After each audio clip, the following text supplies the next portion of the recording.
Donc on va lire 1 Corinthiens chapitre 7, les versets 1 à 16. J'aurais pu faire tout d'un coup, mais il y a beaucoup de choses un peu complexes dans ce passage, et donc je préférais prendre mon temps pour parler du mariage et du remariage, mais biblique, évidemment. Donc 1 Corinthiens 7, versets 1 à 16.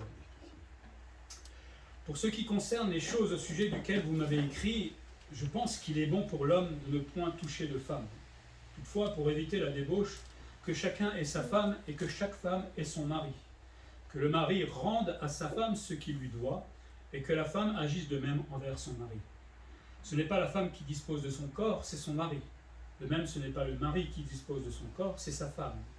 Ne vous privez point l'un de l'autre, si ce n'est d'un commun accord, pour un temps, afin de vaquer à la prière. Puis, retournez ensemble, de peur que Satan ne vous tente en raison de votre manque de maîtrise. Je dis cela par condescendance, je n'en fais pas un ordre. Je voudrais que tous les hommes soient comme moi, mais chacun tient de Dieu un don particulier, l'un d'une manière, l'autre d'une autre. À ceux qui ne sont pas mariés et aux veuves, je dis qu'il leur est bon de rester comme moi. Mais s'ils manquent de maîtrise, de même qu'ils se marient, car il vaut mieux se marier que de brûler. À ceux qui sont mariés, j'ordonne, non pas moi, mais le Seigneur, que la femme ne se sépare point de son mari. Si elle est séparée, qu'elle demeure sans se marier ou qu'elle se réconcilie avec son mari, et que le mari ne répudie point sa femme. Aux autres, ce n'est pas le Seigneur, c'est moi qui dis, si un frère a une femme non croyante et qu'il consente à habiter avec lui, qu'il ne la répudie point. Et si une femme a un mari non croyant et qu'il consente à habiter avec elle, qu'elle ne répudie point son mari. Car le mari non croyant est sanctifié par la femme, et la femme non croyante est sanctifiée par le mari. Autrement, vos enfants seraient impurs, tandis que maintenant ils sont saints. Si le non-croyant se sépare, qu'il se sépare. Le frère ou la sœur ne sont pas liés dans ce cas-là. Dieu nous a appelés à vivre en paix. Car sais-tu, femme, si tu sauveras ton mari, ou que sais-tu, mari, si tu sauveras ta femme. À premier abord, ça paraît simple, mais on se souvient de cette église des Corinthiens, église difficile, église divisée, l'église qui remettait en question l'autorité de Paul, qui était le fondateur de cette église. Et puis on a vu plusieurs fois que Paul a dénoncé les péchés de ces fameux Corinthiens, l'orgueil, bon ça c'est toujours valable partout, et là c'est encore aujourd'hui, les rivalités, c'est toujours valable dans certaines églises encore aujourd'hui, la débauche, c'est toujours valable. Et en fait, l'église de Corinthe ne change pas, c'est toujours un peu notre église aujourd'hui, pas la nôtre forcément, mais je parle globalement, les conflits, etc. Toutes ces choses-là, le Seigneur a permis de nous les laisser dans la Bible pour que, en tant que chrétiens, si ça nous arrive, on puisse être alertés, tout simplement, et changer d'attitude. Et c'est ce que Paul leur demandait, changer un peu votre façon de vivre. Maintenant, il s'attaque au mariage, et c'est pas parce qu'il a envie d'en parler, Paul, c'est simplement parce qu'on pense que les Corinthiens, d'après ce qu'il a dit, pour ce qui concerne les choses au sujet duquel vous m'avez écrit, il semblerait qu'avant qu'il réponde, Paul ait écrit les Corinthiens ont écrit une lettre concernant les choses du mariage à Paul. Et donc Paul, là, va leur répondre. Donc déjà, quand on a ce contexte, on va dire, dans la tête, on va peut-être mieux comprendre les choses. Et donc là, le Seigneur, au travers de Paul, parce que quand Paul dit « moi je dis » ou quand il dit « Dieu dit », c'est la même chose, c'est la même autorité, même si Paul est plutôt modeste, j'ai envie de dire, mais ça a toujours la même autorité. Mais là, on va voir ce que Dieu pense finalement, ou révèle dans la vision du mariage biblique qu'il a pour les hommes. Premier temps, il va parler du mariage, de la vie conjugale. Et les Corinthiens se sont mis dans certaines situations. Et cette situation, c'est qu'autour, il y avait des ascètes. Les ascètes, c'est des gens qui veulent absolument vivre le plus pur possible. C'est pas que des chrétiens, mais peut-être que tout ça, ça avait influencé les chrétiens. Et donc, chaque chrétien, dans l'église de Corinthe, et je pense qu'ils étaient très nombreux, voulait être pur, plus pur que pur, plus blanc que neige, plus blanc que blanc, ou homo, plus blanc que blanc, là, la pub à l'époque. Et donc, pour eux, dans leur tête, la sexualité était quelque chose de mauvais, d'impur, et qu'ils voulaient absolument rejeter. C'est pour ça qu'ils vont se séparer, se divorcer, etc., parce qu'ils voulaient rester purs. Ils n'avaient pas tout à fait tout compris, ces gens-là. Certains prenaient donc l'abstinence sexuelle afin d'être spirituellement plus purs. Vous savez, quand vous cherchez à devenir de plus en plus pur, vous allez regarder l'autre en vous disant « lui, il n'est pas aussi pur que moi ». Et qu'est-ce qu'il va y avoir ? De l'orgueil, forcément. Plus vous voulez être quelque chose dans un domaine, on va dire, de la vie chrétienne, plus vous allez vers l'orgueil et non pas vers la perfection. Le Seigneur nous demande d'être purs, certes, mais il ne nous demande pas de nous abstenir sexuellement dans le reste de sa parole. Hein.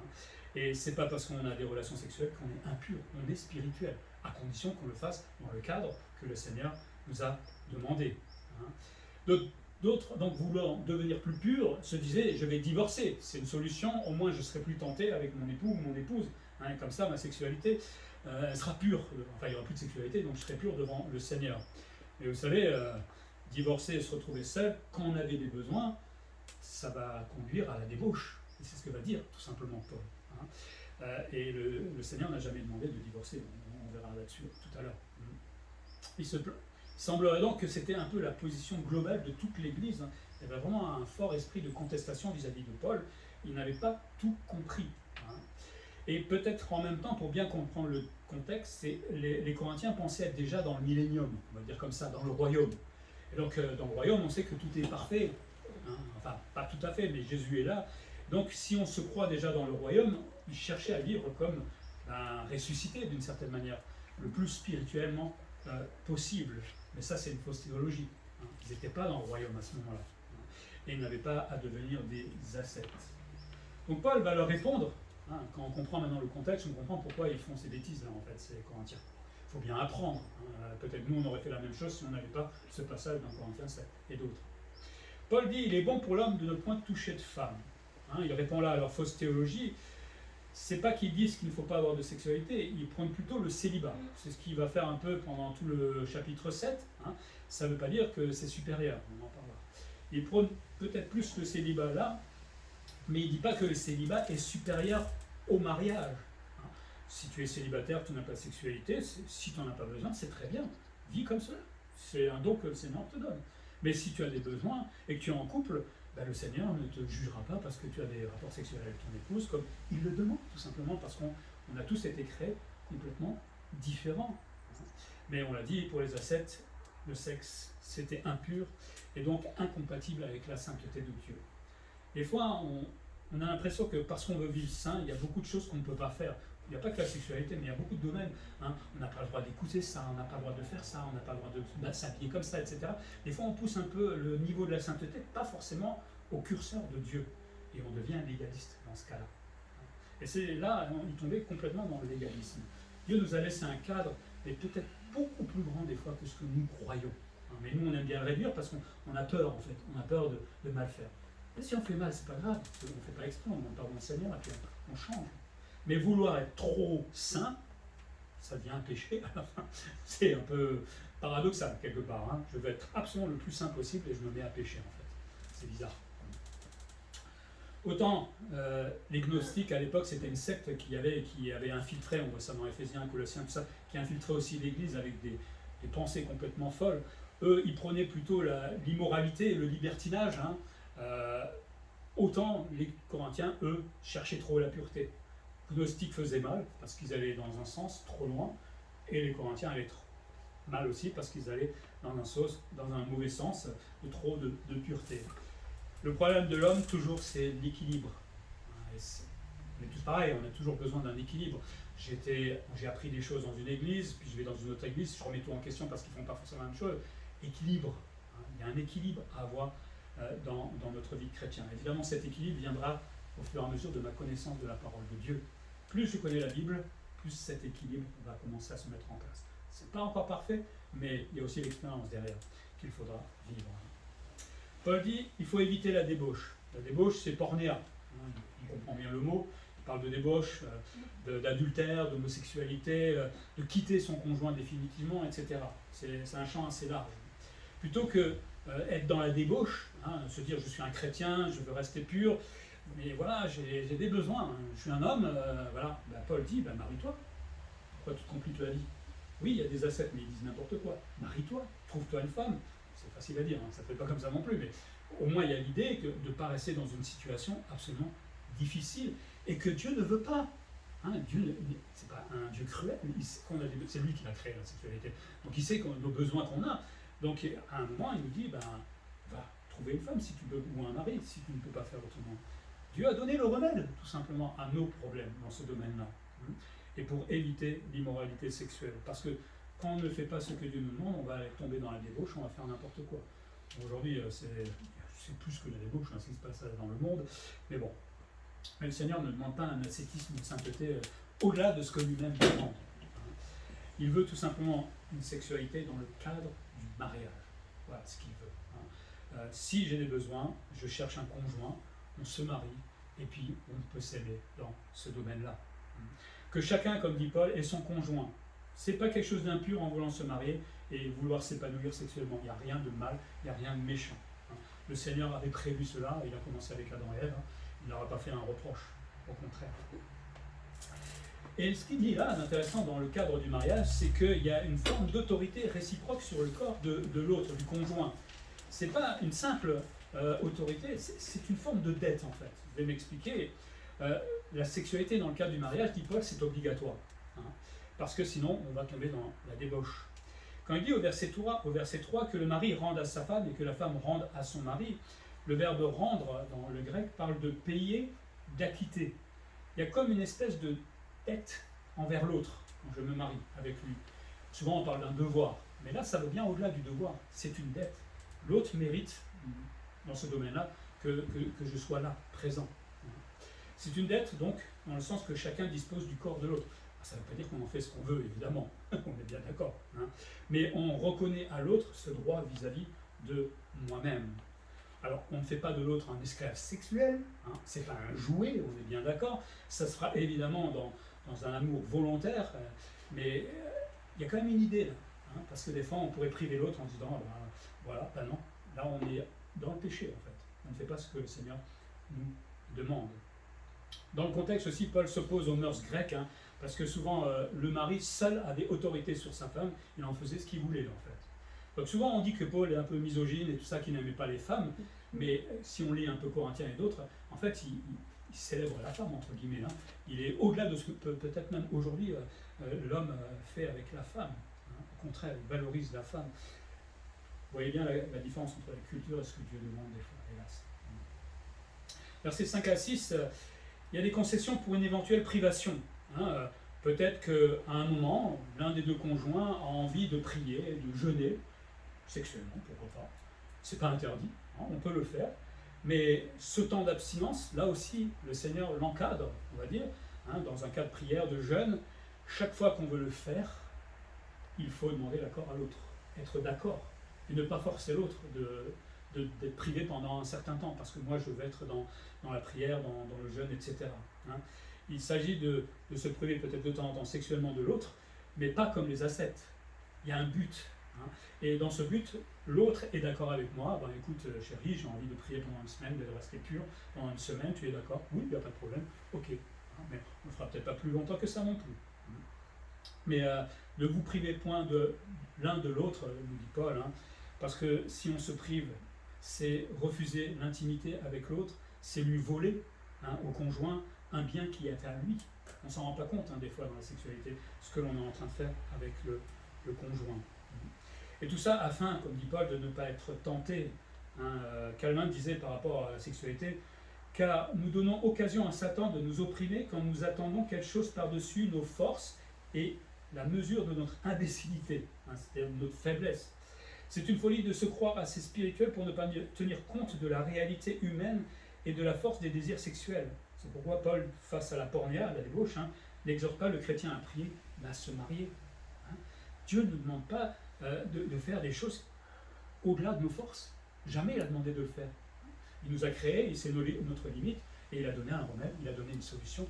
Il ne nous demande pas d'être des super-héros dans ce domaine-là, parce que quand on veut essayer, un peu comme ces ascètes à ce moment-là, et ces Corinthiens, c'est le diable qui a débarqué, orgueil, débauche, etc. derrière. Ne cherchons pas à être plus chrétiens que chrétiens.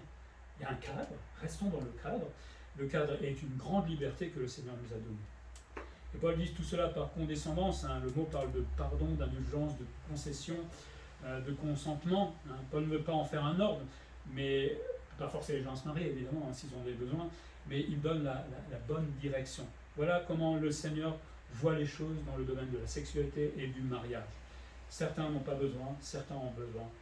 Mariez-vous et cherchez un conjoint, demandez au Seigneur un conjoint, et peut-être avec le temps, des fois, ça ne vient pas aussi vite qu'on croit, mais il faut parfois du temps, et le Seigneur nous aidera dans ce domaine-là. Par contre, il parle aussi de cette aptitude au célibat, hein, et à un manque de continence. Il y a un don, dit Paul, du célibat. Le célibat semble un don spirituel, puisque le mot qu'il emploie, c'est charisma, et le mot charisma est souvent employé avec tous les autres dons spirituels qui sont employés dans le Nouveau Testament, hein, parler en langue, prophétie et tout ça. Donc il semblerait que ce soit presque un don spirituel, je mets quand même entre guillemets, mais il y a là une capacité, hein, de recevoir ce don pour certains. Et certains semblent le recevoir. Je connais des gens qui vivent seuls et sont bien. Aucun problème avec ça. Jamais été tenté par ce besoin d'être avec l'autre. Donc ils ont essayé dans certains, mais ils n'ont pas de besoin d'être avec l'autre, peut-être pas de besoin sexuel, ou alors ils arrivent à les maîtriser, parce qu'on a tous des besoins, c'est la nature, mais peut-être qu'ils arrivent à facilement les maîtriser, et c'est Dieu qui les rend capables de vivre de cette manière-là. Paul dit, je voudrais que tous les hommes soient comme moi. Paul était à ce moment-là célibataire. Alors, pourquoi il était célibataire? Parce que, alors, on se pose la question pourquoi il était célibataire, parce que lui appartenait autrefois en tant que juif au Sanhédrin, hein, et quelqu'un disait, Paul faisait partie du Sanhédrin, et donc, pour faire partie de ce conseil juif, hein, suprême, il fallait absolument être marié. Hein, si vous voulez faire partie de ce conseil, il fallait être marié, et même avoir peut-être des enfants. Peut-être Paul avait des enfants, on ne sait pas. Peut-être qu'il était trop jeune à ce moment-là, je ne sais pas. Cependant, on ne sait pas avec certitude si cette règle était déjà en usage au temps de Paul. Donc on n'est pas sûr à 100%. Un auteur dit, mis à part l'appartenance de Paul au Sanhédrin, c'est la pratique normale pour un juif orthodoxe élevé comme Paul d'être marié à un âge assez jeune. Donc c'est pas que seulement le fait d'appartenir au Sanhédrin, mais c'était le fait d'être un juif, peut-être qu'il était déjà marié. Alors, on ne sait pas qu'est-ce qui s'est passé au moment où il s'est converti. Soit peut-être il était veuf déjà, peut-être sa femme était décédée, soit la femme l'aurait quitté, mais je ne pense pas que Paul aurait divorcé, parce qu'il dit carrément le contraire dans ce qu'il est en train de nous enseigner là. Donc veuf, peut-être la femme l'a quitté, donc là il y a un motif de divorce, hein, puisque si on tombe dans la clause pornéa, hein, pour ceux qui étaient là le vendredi, la clause pornéa, c'est quand Jésus disait aux pharisiens qui donnaient des lettres de divorce à leur femme, hein, tiens, je te divorce et dégage. Il faut qu'il y ait un motif légitime. Et le motif légitime, c'est la pornéa, l'adultère, homosexualité, peut-être déviance sexuelle complètement folle, ou l'abandon. Hein. Je veux dire, si votre conjoint vous quitte, qu'est-ce que vous voulez faire? Vous ne pouvez plus rien faire, et qu'il soit marié avec quelqu'un d'autre, on ne peut plus rien faire. Donc peut-être que Paul était dans ce cas-là, et sa femme l'aurait quitté, mais on verra ça au ciel. Ce ne sont que des suppositions. Mais en tout cas, là, il était seul. Et je pense qu'il avait reçu le don d'être célibataire. Chacun son propre charisme, hein, Paul dit. Autant le célibat est un don, hein, et on pourrait presque dire par opposition le mariage est un don. Bon, je ne suis pas d'accord, on sent que le catholique l'élève à un certain niveau. Je ne pense pas que le mariage soit un don parce qu'on n'en parle jamais dans la Bible comme un charisme. C'est simplement ce que le Seigneur veut pour les uns et les autres. D'autant plus que le don, on verra dans 1 Corinthiens 12, le don que Dieu donne dans l'Église, c'est toujours pour l'utilité commune. C'est-à-dire quand on reçoit un don dans l'Église spirituelle, c'est pour toi, toi, toi. C'est pas pour moi. D'accord? Comme je dis souvent, hein, si je prêche à mon lapin le dimanche matin, le lapin me regarde bizarre. Ça ne sert à personne en fait. Donc si vous avez un don spirituel, ben, vous le mettrez en place dans l'Église. Pas pour quelqu'un ou pour vous-même. Et c'est pour ça que le mariage ne peut pas être un don. Par contre, le célibataire devient peut-être utile vraiment à l'Église, puisqu'il peut être disponible constamment. Hein, quand on est marié, on a des enfants, etc. Il faut du temps. Mais le célibataire, lui, a beaucoup plus de temps et peut être utile à l'Église dans ce sens-là. Donc Paul ne fait pas un parallèle entre le mariage et le célibat, mais il parle de la diversité des dons ou des capacités ou des aptitudes que le Seigneur donne aux uns et aux autres, et particulièrement le célibat. Alors, il faut comprendre aussi comment les Juifs regardaient, et les Grecs, comment ils voyaient le célibat à ce moment-là. Hein.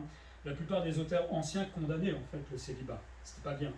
Beaucoup d'enseignants juifs le considéraient même comme un péché, hein, parce qu'avoir des enfants était essentiel, puisque Dieu avait dit croissez, multipliez-vous, hein, remplissez la terre. C'était un commandement de Dieu, donc si on n'obéissait pas à cela, c'était péché. Et donc il fallait se marier pour le faire. L'avortement et l'abandon des enfants étaient aussi très répandus dans l'Antiquité. Selon la loi romaine, un nouveau-né n'était légalement une personne qu'à partir du moment où le pater familias l'acceptait comme membre de la famille. Mais les juifs et les chrétiens condamnaient ces pratiques, évidemment. Quelques philosophes grecs et des sectes religieuses, les Esséniens parmi les juifs, acceptaient le célibat.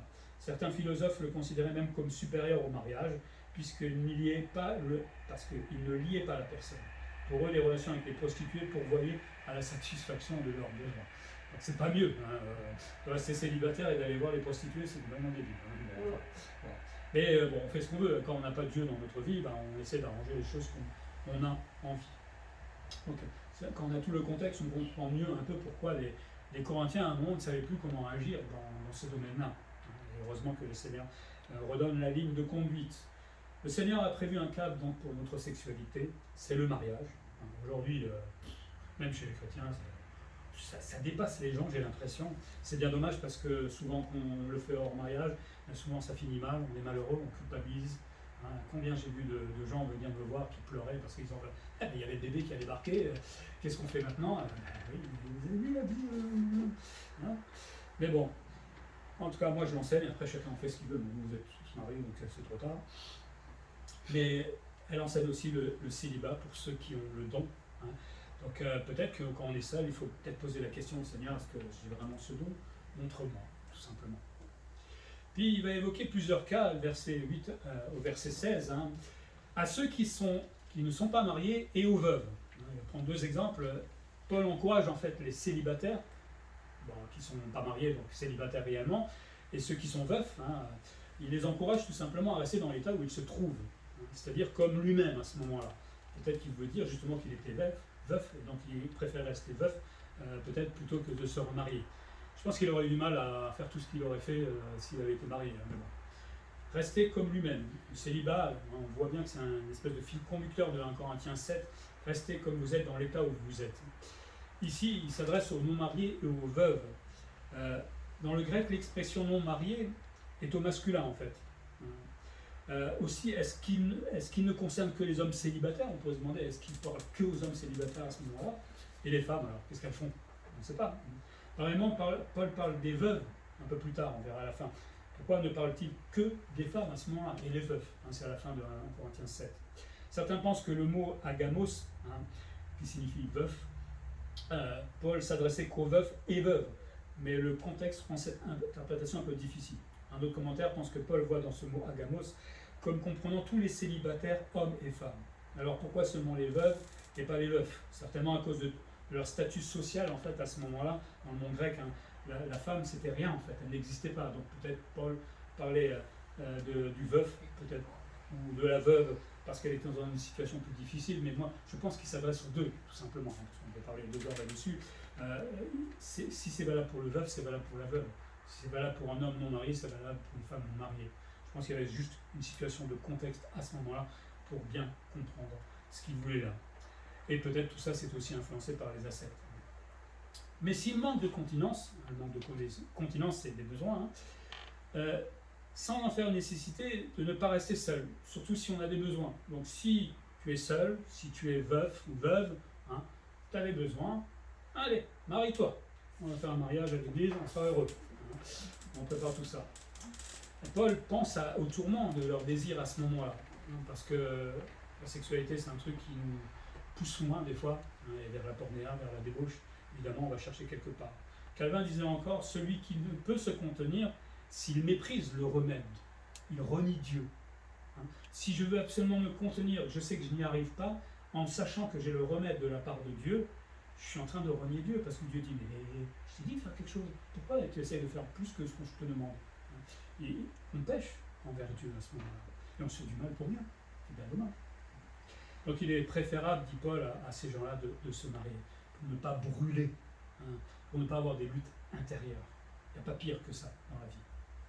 À ceux qui sont mariés ou séparés, encore un autre contexte. C'est pour ça que je voulais prendre en deux fois, parce qu'on va avoir encore d'autres contextes et on va sortir la tête un peu comme cela. À ceux qui sont mariés ou séparés. Que ceux qui désirent se séparer, de leur conjoint, dit Paul, c'était ceux peut-être qui entendaient les autres chrétiens qui devenaient ascètes ou devenaient de plus en plus purs, ils se disaient, moi aussi, donc je vais me séparer de mon mari ou de ma femme, hein, pour vivre dans la chasteté, pour devenir plus pur. Ces personnes voulaient être plus spirituelles, contrairement, je dirais, à ceux qui divorcent aujourd'hui et qui cherchent plutôt la vie de débauche, hein, bien souvent, plutôt que la pureté. Bon. Si Paul s'adresse aux femmes, c'est peut-être parce qu'elles étaient un peu plus sensibles à ce genre de chasteté, hein, aussi. C'est pour ça qu'il les vise un peu en premier dans ce contexte-là, alors que les hommes, à cette époque-là, ils étaient un peu plus libertins, il semblerait.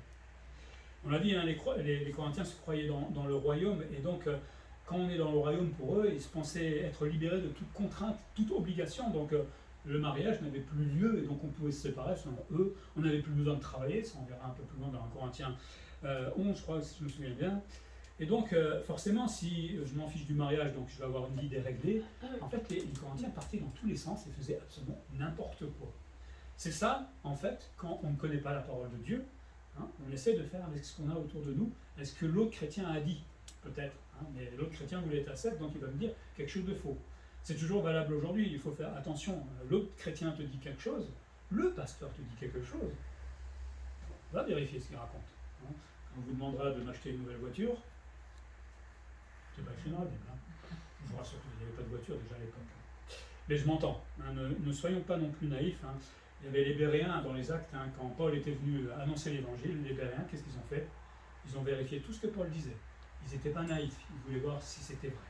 Et à nous aussi, alors peut-être pas le faire tout le temps, mais si je lis régulièrement la Bible, ben c'est comme ça que je vais pouvoir dire oui ou non à ce qui est dit à l'Église, ou ce qu'un chrétien me dit peut-être dans la semaine. Hein. Donc ce que Paul veut, c'est qu'on n'ait pas une vie déréglée. Hein. Il semblerait qu'il y avait là, comme un auteur disait, il y a une forme de fièvre eschatologique de la part des Corinthiens. Ils étaient heureux d'être dans le millénium, comme nous on le sera un jour. Nous on sera vraiment ressuscités à ce moment-là. Eux n'étaient pas ressuscités, la preuve, ils avaient des besoins. Hein. Et donc dans cette fièvre-là, il fallait un peu calmer ces Corinthiens. On rajoute encore je sais pas dire, quelque chose d'absolument négatif dans cette église, déjà avec tout ce qu'on a vu avant. Hein. C'est pas l'église modèle, hein. Mais bon. Le Seigneur ordonne de ne pas se séparer. On lit ça dans Matthieu 19, versets 3 à 9, quand il va s'adresser aux pharisiens, hein, qui demandaient des règles sur le divorce. Comme j'ai dit, la tendance c'était que l'homme, quand sa femme le saoulait un petit peu, elle a mal fait la cuisine, allez, lettre de divorce. Et puis on allait tranquillement se remarier. Jésus dit qu'il n'y a qu'un seul motif. Et dit dans le texte, c'est que si tu donnes une lettre de divorce à ta femme pour un motif qui est illégitime, hors l'adultère, et que tu vas aller avec une autre femme, tu deviens adultère. Pourquoi? Parce que l'alliance n'est pas brisée. Le seul moment où l'alliance dans le mariage est brisée, c'est quand il y a motif d'adultère, ou peut-être tout ce qui est dans la clause première. Mais si je me sépare simplement parce que je ne m'entends pas avec mon conjoint, et que je vais avec quelqu'un d'autre, je tombe dans l'adultère parce que l'alliance n'est toujours pas brisée. Bon, après, si mon conjoint, il se barre, il tombe dans la clause première parce qu'on ne peut plus rien faire. Après, c'est lui qui est dans l'adultère, mais nous, au moins, on est libre de pouvoir nous remarier éventuellement. Donc le chrétien ne doit pas prendre l'initiative du divorce, parce que c'est ce qui se passait à cause de ces ascètes. Hein. Les chrétiens se parlaient, peut-être dans le couple, ouais, on va être plus pur, bon, on va se séparer. Ben non, on ne peut pas divorcer pour ce motif-là de vouloir être plus pur, c'est pas un motif de divorce. L'alliance est toujours contractée devant le Seigneur. On a tendance à oublier cette alliance devant Dieu, et surtout aujourd'hui, parce qu'on divorce, et même dans l'église, partie à rigour, hein, rapidement. L'alliance, elle est toujours dans le ciel. Ce n'est pas les mariages chrétiens dont on parle du mariage en général. Hein. Il n'y a pas un mariage chrétien et un mariage païen. Quand Jésus s'adresse aux pharisiens, ils n'étaient pas chrétiens. Ils donnent la même règle sur le divorce et le mariage. Hein. Donc le mariage n'a rien à voir avec être chrétien, c'est avec l'humanité, tout simplement. Donc il ne fallait pas qu'ils prennent l'initiative de divorcer, et seule la clause première, on a dit, pouvait conduire à ce divorce-là. Mais ce n'est pas parce qu'on tombe des fois dans le péché qu'on ne peut pas se pardonner non plus, parce que Jésus dit, donne une possibilité de se séparer, mais Jésus aussi enseigne le pardon. Hein, donc il y a aussi possibilité de se demander pardon. Par contre, si la séparation a eu lieu, si elle s'est séparée, comme il dit à un moment, ça serait mieux de traduire si elle est séparée.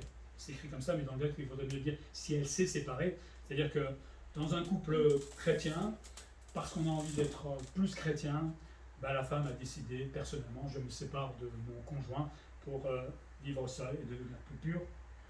Pas de motif. Il y a deux solutions, si ça a été déjà fait, hein, parce qu'il y en a qui étaient déjà séparés à ce moment-là. Soit tous les deux restent seuls toute leur vie, parce que comme il n'y a pas de motif de séparation, bah, ils resteront ensemble tout seuls toute leur vie, pas de problème, puisqu'ils ne tombent pas dans l'adultère. Soit bah, qui se réconcilient et qui consomment leur mariage, tout simplement. Mais il n'y a pas d'autre solution dans ce cas. Si je suis chrétien, qu'il n'y a pas de motif vraiment de séparation, si on veut se séparer, je ne peux plus me remarier. Il vaut mieux retourner avec son conjoint dans ce cas-là. Se pardonner, hein, s'aimer, et puis vivre jusqu'à la fin de notre vie ensemble. Alors, excuse-moi. Mais cette séparation donc, laisse le couple comme marié, on l'a dit, hein, l'alliance n'est pas rompue. Et pour les hommes, ils ne doivent pas briser, hein, là on parlait de la femme, mais pour les hommes, ils ne doivent pas briser le mariage. Peut-être que ce n'était pas que les juifs qui avaient cette habitude, mais les grecs peut-être aussi avaient l'habitude de donner des lettres de divorce rapidement à leurs femmes. C'est tellement pratique, hein. Mais bon, à force de chercher une femme qui fait bien la cuisine, à force de divorcer, c'est pas combien il faudrait de femmes. Non, pardon, je rigole, je dis n'importe quoi. Pour les autres, versets 12 à 16, ce sont les chrétiens qui vivent avec un conjoint non chrétien. Ça arrive, hein, il est possible qu'on s'est marié, et puis quelqu'un se convertit dans le couple, alors on se retrouve dans une situation encore nouvelle. L'idée négative de sexualité, ou la peur d'être souillé par le païen, poussait donc les chrétiens aussi à ce moment-là à se séparer du mari ou conjoint non chrétien. Et là encore, c'est faux. Hein. Le mariage, on l'a dit tout à l'heure, ce n'est pas une histoire d'être chrétien ou pas. Le Seigneur, les règles de mariage, de sexualité, c'est valable pour les païens comme pour les chrétiens. Ça n'a rien à voir qu'avec les chrétiens. Donc c'est pas parce que je suis avec un conjoint non croyant que je dois me sentir plus impur ou plus je sais pas quoi. Rien à voir, ça n'a rien à voir. On est tout à fait en parfaite, on va dire en ordre avec Dieu. Hein. Paul, pourtant, peut-être pour ceux qui l'ont fait après s'être converti, hein, il avait parlé de ces mariages mixtes. L'idée, c'est quand même de se marier avec un conjoint chrétien, parce que c'est compliqué de se marier avec un non-croyant. Comment on va éduquer nos enfants? Est-ce qu'on va lui parler de la Bible à un certain moment? Est-ce qu'on va aller à l'église malgré tout? Peut-être que le non-croyant ne veut pas, et c'est son droit, parfaitement. Donc des fois, ça peut poser beaucoup de problèmes. Alors beaucoup le font parce qu'ils se disent que mon conjoint va se convertir. Ça arrive, mais proportionnellement, ça n'arrive pas souvent. Donc c'est pas un motif. Et donc peut-être certains chrétiens se retrouver dans une situation comme cela, et ils essaient d'en s'en extraire. Mais non, faut pas. Et il se peut aussi que la conversion d'un conjoint ait eu lieu après le mariage. Et donc soit on s'est converti avant le mariage et on se retrouve dans une situation, soit on se convertit après le mariage et on se retrouve dans une situation. C'est les mêmes situations en même temps, de toute façon. Paul dit que le non-croyant est sanctifié par la femme. Bon, c'est l'inverse, c'est valable pour l'inverse. Hein. C'est pas que le chrétien qui devient impur, comme les Corinthiens le pensaient à ce moment-là, parce qu'il est avec un non-croyant, mais c'est que l'incroyant se purifie, entre guillemets, à cause du croyant, puisque le croyant, lui, va avoir une vie droite, correcte, et forcément, ça va avoir une influence dans le couple. Peut-être que la dame va dire à son mari qui est en train de se bourrer la gueule tous les jours, excusez-moi l'expression, mais vous comprenez l'idée, peut-être qu'elle va réussir à le faire arrêter. Donc il y a une espèce de pureté dans le mariage et dans la famille grâce au conjoint chrétien. Calvin parlait en parlant de mariage, disait « La piété de l'un a plus de vertu à sanctifier le mariage que l'impiété de l'autre n'a à le polluer. » C'est beau ça, hein? Alors ça ne veut pas dire que le conjoint non-croyant soit parfait, soit pur dans le sens d'être converti, c'est pas ça, on s'entend. Mais ça le pousse peut-être quand même à vivre plus calmement, différemment que le monde peut-être. Le croyant est gardé par la puissance de Dieu, en tant que conjoint seul peut-être dans le couple, hein. Et donc comme je veux obéir au Seigneur, cette influence va forcément tomber sur la famille et elle sera plus forte, si évidemment nous vivons vraiment pieusement avec le Seigneur, elle sera plus forte que l'influence que le monde peut mettre dans la famille. Et en plus, cette influence de grâce va s'étendre jusque sur les enfants. C'est ça qui est formidable, puisque maman ou papa chrétien va, avec l'accord de son conjoint, et s'il est d'accord, ben, il parler de la Bible, on est à l'église, et donc forcément, ça va avoir une influence positive sur les enfants. Dans l'Ancien Testament, les enfants nés de femmes païennes devaient être renvoyés. Terrible, hein? Ceci n'est plus valable dans la dispensation de la grâce. Le mot saint est de la même racine que sanctifié. Cela ne signifie pas que les enfants sont saints par eux-mêmes ou qu'ils vivent de façon irréprochable, hein, parce que quand on est saint en tant que chrétien, ça veut dire qu'on est né de nouveau. C'est pas parce que j'ai une influence de sainteté sur l'autre que l'autre est né de nouveau, que mes enfants sont nés de nouveau. Hein. Mais c'est la présence d'un parent converti qui leur offre un privilège, celui d'entendre l'évangile et de côtoyer une personne qui a le Saint-Esprit. L'enfant va voir son papa chrétien ou sa maman chrétienne vivre d'une autre manière peut-être que les couples qu'il voit ailleurs, certainement. Paul ici rassure le chrétien marié à un non-croyant. Il ne commet aucun mal en ayant des enfants avec lui, et les enfants ne sont pas illégitimes, comme la loi à l'époque le disait. Finalement, pour Paul, la sainteté du conjoint chrétien a une influence bénéfique sur toute la famille. On ne dit pas que les enfants, comme il les appelle saints, sont convertis. L'enfant a besoin de se trouver devant Dieu un jour et de naître de nouveau. Il y arrivera peut-être plus facilement, et encore là je ne suis pas sûr à 100%, mais s'il a été enseigné dans l'évangile. Mais ce n'est pas souvent eux qui se convertissent le plus vite, hélas. Alors ça dépend aussi comment les parents se sont comportés. S'ils ont eu un mauvais témoignage, forcément les enfants, c'est ça votre Dieu, je parle de moi à l'époque, votre Dieu vous le gardez. Mais heureusement que le Seigneur nous rattrape à un moment. Il est formidable le Seigneur. Il peut mal faire les choses peut-être des fois, en ne faisant pas exprès, en se disant que Dieu va rattraper les choses. Mais le Seigneur rattrape. On ne parle donc pas de salut là, mais d'une influence salutaire qui peut conduire les enfants et même le conjoint, pourquoi pas, à Christ. Par contre, il y a deux possibilités pour le conjoint non-croyant. Deux possibilités. Soit il reste, dans ce cas-là, le chrétien ne prendra jamais l'initiative de le chasser de la maison, de la séparation, du divorce. Il ne peut pas, en tant que chrétien, divorcer, sauf clause pornéa. Mais là, il n'y a pas de clause pornéa. Dans ce cas-là, il n'y a pas de problème. Donc, soit il reste, et le chrétien se sent saint, pur, non pas comme les Corinthiens le disaient, impur. Au contraire, tout va bien, la famille, elle est heureuse, c'est l'essentiel. Soit le non-croyant peut se séparer à un moment, parce que elle me saoule avec ses Jésus et compagnie, là, ou l'inverse. Il n'est pas lié, comme dit Paul, le mot c'est doulo, ça veut dire qu'il n'est pas esclave en fait du conjoint. Et en fait l'idée c'est que si le non-croyant se sépare, comme il a le droit, lui il n'obéit pas à ce que Jésus demande, s'il se sépare, on se retrouve dans la clause pornéa. Et donc le chrétien, lui, l'alliance est brisée, il peut éventuellement se remarier avec quelqu'un. Je ne sais pas si vous arrivez à tout suivre. Je sais que c'est pas évident, on avait parlé beaucoup le vendredi soir, on avait le temps de poser des questions, mais n'hésitez pas tout à l'heure. Donc le chrétien ne doit pas s'accrocher aux non-croyants s'il veut absolument s'en aller. Le Seigneur nous demande de vivre en paix et pas dans les conflits. Ce n'est pas la peine d'accrocher le non-croyant. S'il ne veut pas, il ne veut pas. Et voilà. Et en plus, si le Seigneur donne la liberté à ces non-croyants de se séparer, qu'il le fasse, et peut-être que tu as des bons projets pour le croyant. Car sais-tu si tu sauveras ton conjoint? Il y en a beaucoup qui se marient, comme j'ai dit, en disant « Ouais, j'arriverai à convertir mon... » Car sais-tu si tu sauveras ton conjoint? T'es sûr? C'est vraiment la roulette russe. Personne ne le sait. Je connais un couple qui est à Arles le mari s'est converti à un moment. Mais ça reste la roulette russe. Faire attention. Bon, là, il faudrait que je m'adresse plutôt à des jeunes. Vous êtes mariés, donc je ne vous raconte rien. 50 ans de mariage, tout le monde a des jeunes. Non, peut-être pas tout le monde. Mais pour les jeunes, si vous avez à les enseigner, peut-être c'est utile. Ne pas s'entêter à vivre dans les difficultés. Faisons ce que le Seigneur permet de faire. Donc attention aux influences du monde. Même des chrétiens parfois dans le domaine du mariage, du divorce, etc., à rechercher trop de piété, on en arrive à pécher. Tout le paradoxe est là, et Paul justement reprend ces Corinthiens. Peut-être c'était sincère dans leur cœur, je ne pense pas qu'ils le faisaient juste pour leur orgueil, le problème c'est que tout tombe dans l'orgueil, mais il y avait une vraie sincérité certainement des Corinthiens de vivre le mieux possible pour Dieu. Et vous voyez qu'on essaie d'être mieux, finalement on fait de plus en plus mal les choses. Restons dans le cadre de Dieu. Soyons de simples chrétiens. Dieu ne veut pas des super chrétiens. Parce que le simple chrétien, il est spirituel et il obéit à Dieu. On n'a pas besoin de plus. Et il obéit à ce que Dieu demande surtout. Il n'y a pas besoin de plus. Comme ça déjà, si je deviens un super chrétien, je ne vais pas avoir le simple chrétien en disant « T'as vu, moi je suis super chrétien, toi tu es simple chrétien ». Là, le super chrétien devient un chrétien nul. Parce qu'il est plein d'orgueil. Donc restons de simples chrétiens sur la même ligne en obéissant au Seigneur et particulièrement dans le domaine du mariage. Pour terminer, Paul nous rappelle que Dieu reconnaît nos besoins les plus intimes. C'est formidable parce qu'on n'y pense peut-être pas à ça, et je pense aux jeunes surtout qui luttent souvent avec ça au départ.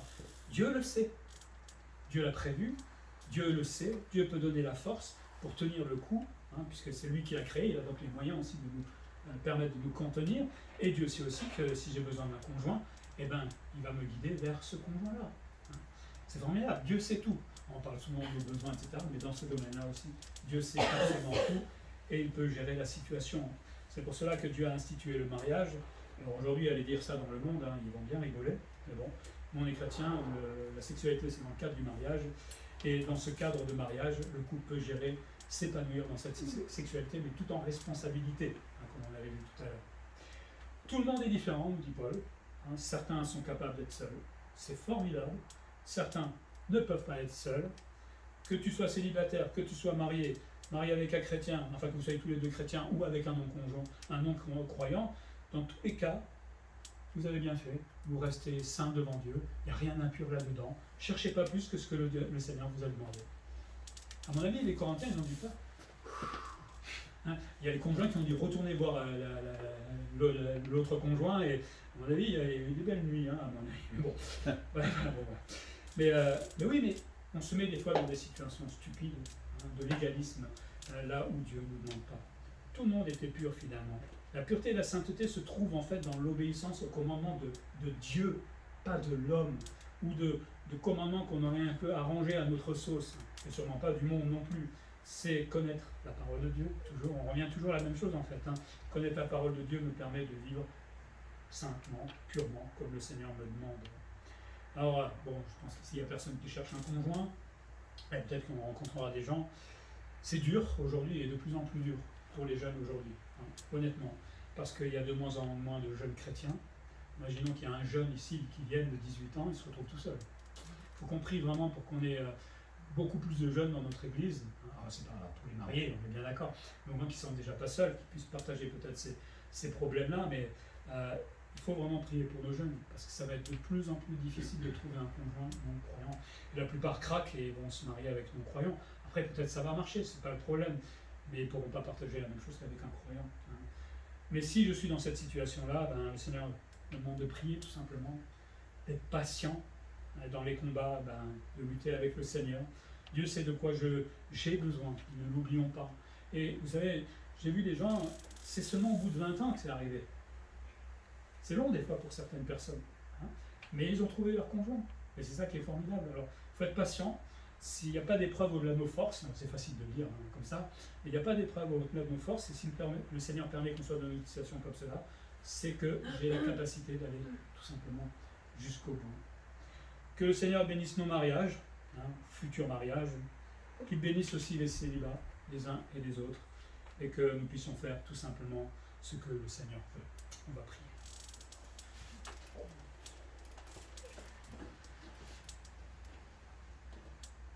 Seigneur, merci pour ta parole qui nous rappelle que bien souvent en tant que chrétiens, parce qu'on t'aime, parce qu'on a envie de t'obéir, nous pouvons même dériver. Tant nous cherchons à être peut-être mieux que les autres, ou mieux que nous-mêmes, ou même mieux que ce que tu demandes, Seigneur, et tu montres aujourd'hui que finalement c'est péché, c'est plein d'orgueil, ces choses-là, et tu ne veux pas qu'on aille au-delà de la limite que toi tu as fixée, Seigneur, et tout particulièrement dans le domaine du mariage. Seigneur, merci parce que tu nous as permis d'avoir un conjoint, c'est formidable. Peut-être on est triste parce qu'on a divorcé dans notre vie, mais tu es aussi avec ces gens-là aujourd'hui, Seigneur, et tu en prends soin. On te remercie pour ta parole qui est la vérité, et apprends-nous peut-être, pas seulement par rapport au mariage, mais globalement à ne pas nous laisser tenter par moins que la parole, plus que la parole, mais plutôt à apprendre à la connaître davantage pour être dans cette position d'équilibre que tu aimes tellement, et cette position que tu veux pour chacun d'entre nous. Je prie, oui, pour nos mariages, que tu nous bénisses, Seigneur, que tu nous aides à nous aimer. C'est pas toujours simple, Seigneur, c'est parfois des luttes, mais tu es là. Et tu veux bénir nos enfants aussi, pour ceux qui en ont, et on prie pour qu'un jour ils apprennent à te connaître, fléchissent le genou devant toi. Alors, on ne le voit pas encore aujourd'hui, mais leur vie n'est pas encore finie, et on a bon espoir, Seigneur. Je te prie aussi pour ceux qui sont peut-être célibataires et qui cherchent à trouver un conjoint. Ce n'est pas facile, Seigneur. Peut-être à des gens qui sont divorcés pour des bons motifs, mais qui voudraient aussi se remarier. Seigneur, tu connais toute situation. Moi, j'ai que les mots et la prière pour les aider. Et toi, tu feras le reste avec chacun d'entre nous. Apprends-nous à te glorifier aussi dans ce domaine-là. Je te prie en Jésus-Christ. Amen.